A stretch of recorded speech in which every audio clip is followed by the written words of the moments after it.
It's a chance for Bordeaux Studio to be part of the Assassin's Creed family. When we started Wrath of the Druid, the team was truly excited and boiling with ideas. First, it was very important to us to treat Ireland and its history with respect. We decided to work with experts, and we've done a lot of research about this time period. Then we decided to spice it up a little bit by adding a long-lost Celtic mysticism. It allowed us to bring new kind of challenge to the player and refresh his whole experience. Alongside new systems like the trading post mechanic, all this brings a brand new adventure in Ireland for the Assassin's Creed Valhalla players. When Eivor gets to Ireland, she reunites with her long-lost cousin Barad, who is none other than the King of Dublin now. Stuff happens, and you go out on this war to unify Ireland alongside Flanshina, the High King of Ireland, and Cura, the royal poetess. Now, why a poetess, you might ask? Well, that is because the poets at the time were in fact second only to kings in Ireland. That's because they were the ones telling history effectively, recording these kings into legends. And speaking of history, there were no more druids in Ireland in the 9th century, but the children of Danu tell a different tale, and we have many secrets for you to discover in our first expansion.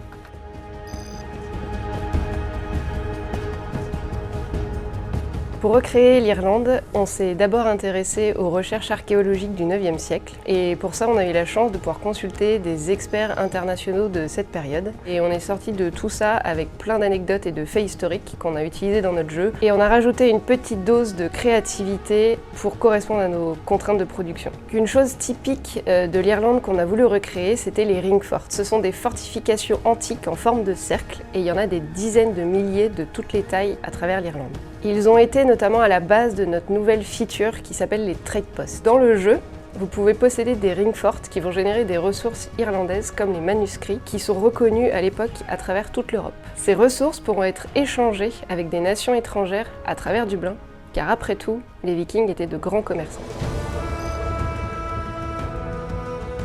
Assassin's Creed Valhalla is all about physical and brutal face-to-face, so we wanted to show that with our new ability, the Viking Salute. We extensively use mocap on AC, and it always requires skills to know how the final result is going to be.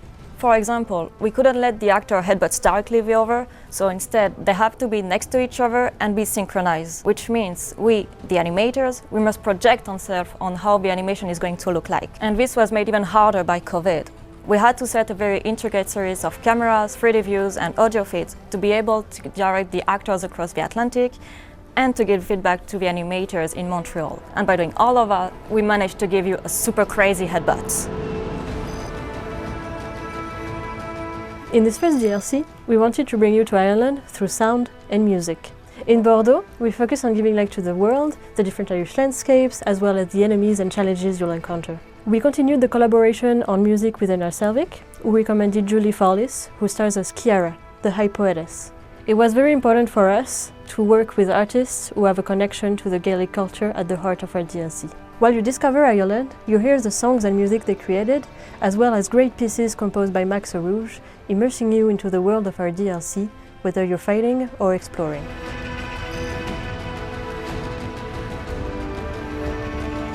In this expansion, this is not all about creativity and new content. It's also about tech support. Our engineer team mainly consists of programmers working to help the game's productions as best as possible. For instance, we've developed the Worldbot, which consists of the main character, Eivor, controlled by a computer, roaming the world to see if there are any performance issues or even crashes in Ireland. This helps us identify more quickly and easily potential bugs.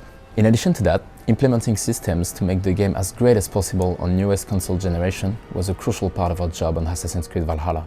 Bordeaux joined Valhalla's adventure to develop and create EXP1 while the main game was still in development. Anticipation and adaptation was the key to make sure that we are able to develop everything and to test everything in time. We focused on stability, and thanks to the players' feedbacks, we were able to achieve a content that is as qualitative as Valhalla's original content. This expansion has been an amazing adventure for Ubisoft Bordeaux. We delivered the most challenging content for the studio so far, knowing the current context. This project also came to light because of the collaboration we built with all our partners around the world.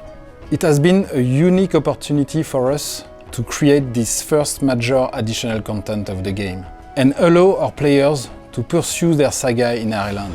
It ends. Bury the past. Build the future.